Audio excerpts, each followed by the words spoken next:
showers, but we're going to see more showers developing across the islands later today. I'm walking back to my office right now to show you what we're looking at. We're dealing with that tropical depression as it comes towards Guam this morning. That was upgraded to a tropical depression 23W or Atsani overnight around 1 o'clock this morning. And we're still looking at a passage south of Guam. Now we're looking at a passage later tonight, early Saturday morning. So things have been speeding up just a little bit as it's getting better organized. It's still a broad, disorganized depression, but it's still inbound in our direction. And that's what we're concerned about. So this is the heavy weather we just saw moved over island. So if you were asleep, it might have waken you up with those strong wind gusts and the heavy showers. That's pushing on towards the west with a heavy shower now just off of Tumon in northern Guam. We see this broad shield of light to moderate rain with embedded heavier showers. This is going to be the theme for the next probably 12 to 18 hours with improvement through the day on Saturday. I'm going to flip over to the satellite here and show you the broader picture. That's our disturbance. It's centered down here near that big mass of deep convection, the showers and thunderstorms there. And it was moving north at 14 miles per hour early this morning. We're expecting it to turn toward the northwest and then on to the west-northwest, again, keeping to our south. That's the key in our communications and how we're going to work this system, because we expect those strongest winds to keep well to the south. It'll probably be bumped up to a tropical storm intensity, probably very shortly or later this morning. So we're going to soon be dealing with tropical storm Atsani. That's going to be later today.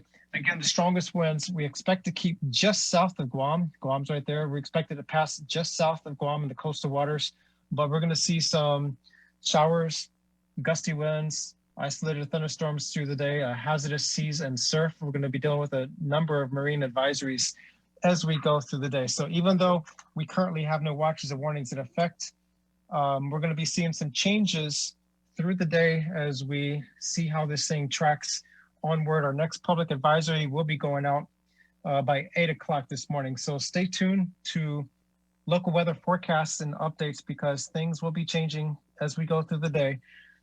It's going to be a bumpy next 18 hours. So as far as damages and expectations, definitely looking at a tent, canopy, and political campaign sign event. So if you have tents and canopies set up in your yard or your business, make sure they're heavily secured and or take them down because they'll be taking a beating as this system passes through our region today.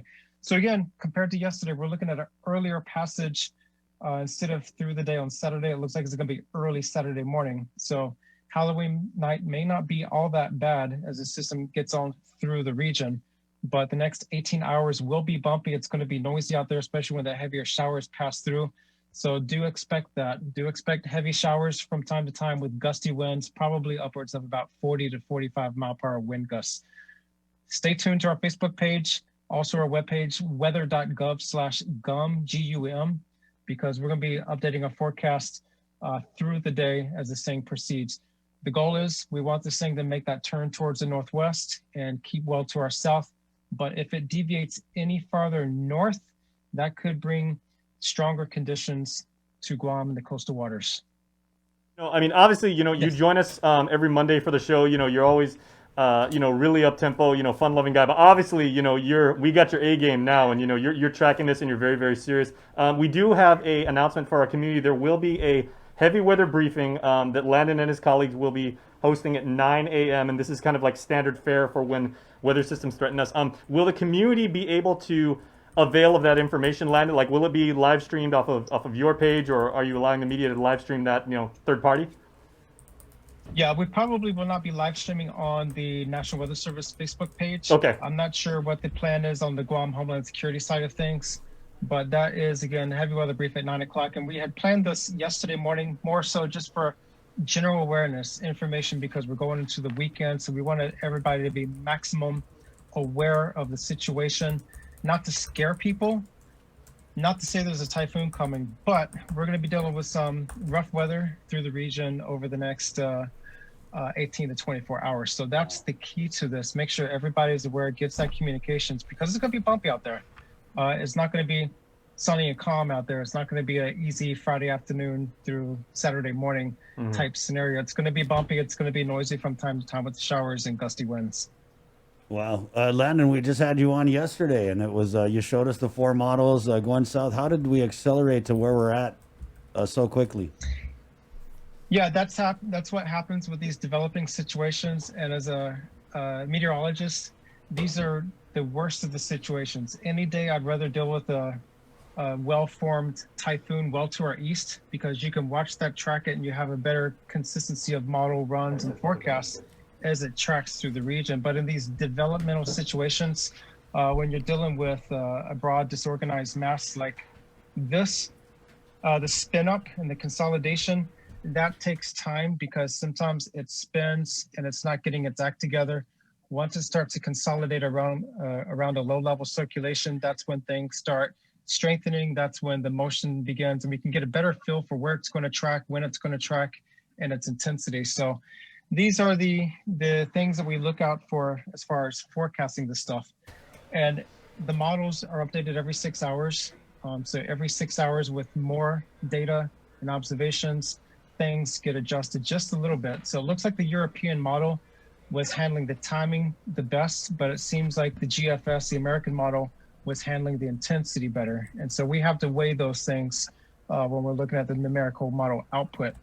And so our goal is to make sure we have the best possible forecast and make sure people are prepared for all the various contingencies. And that's one of the goals of the heavy weather brief this morning. Make sure the government's ready, the public's ready, and that we communicate the latest information available. So stay tuned to things at the 9 o'clock hour as we start communicating our expectations and how we want to really work this system. Again, the key is that this thing will eventually turn toward the northwest. If not, and it continues farther toward the north, we could see stronger conditions developing this evening and overnight. So don't turn your back on this one yet. Well, thanks, Landon. Yep. Y'all have a great day. Can we just have a minute here? Hold on. There's a lot going on this morning. Yeah. So are you participating in the heavy weather briefing? Are you going to be doing the same presentation to Guam Homeland and OCD? Yeah, I'll be there at Heavy Weather Brief. I'll be delivering that Heavy Weather Brief, and I'm actually working on my slides, my presentation for that over the next hour, and getting that to them shortly. So I'm going to be looking at some of the latest information, see where this thing's tracking. I'll be making a series of phone calls and seeing exactly where this thing is, how it's evolving over the last several hours since I came in earlier this morning, and see what we expect the next 18 hours. Okay, so it's, because it's always changing, I'm sure we'll be checking in with you, the news team, a little later Maybe today. we should check in with you by the end of the show, and if anything changes in 4 hours. If I'm available, I'll message you. he's got his, operations center. Right. Color operations floor, and we're having all hands on deck right now to watch this and monitor it. Wow. So that's how serious so we'll you have guys guys are taking it. over here. Okay. Yeah, it's standard operation for these tropical systems when they're coming through. We have different threats, different worries and concerns with the gusty winds, the showers. Again, we're not looking at a major rain potential. And actually, some of the models are showing more rain for Tinian and Saipan over the next 24 hours. So the symmetry, again, it's very asymmetric. It's very disorganized system. So the effects will be across many of the Mariana Islands. But exactly what you affect, what you feel, what you're experiencing, it's going to be more localized and micro scale. So we're going to be feeling this is going to be bumpy over the next 18 hours, but it's not going to be a typhoon. We're not looking at significant conditions overnight. So that's the good news. All right. Thanks, Landon. Thanks for raining on our Friday parade. Well, it's been storming for months now, right? Morning. Yeah. Thank you, Landon. Appreciate it. God bless. Be safe. This is what they train for over there at the National Weather Service. And again, there has been a heavy weather briefing that has been announced for 9 o'clock, and we're going to have that there. And then, like Landon said, it is going to be available in some way if the public would like to avail of it. And since we'll be on the air at that time too, we'll be watching on the side, and we'll let you guys know what comes out of that. Bree, is today the last day for voting at GEC?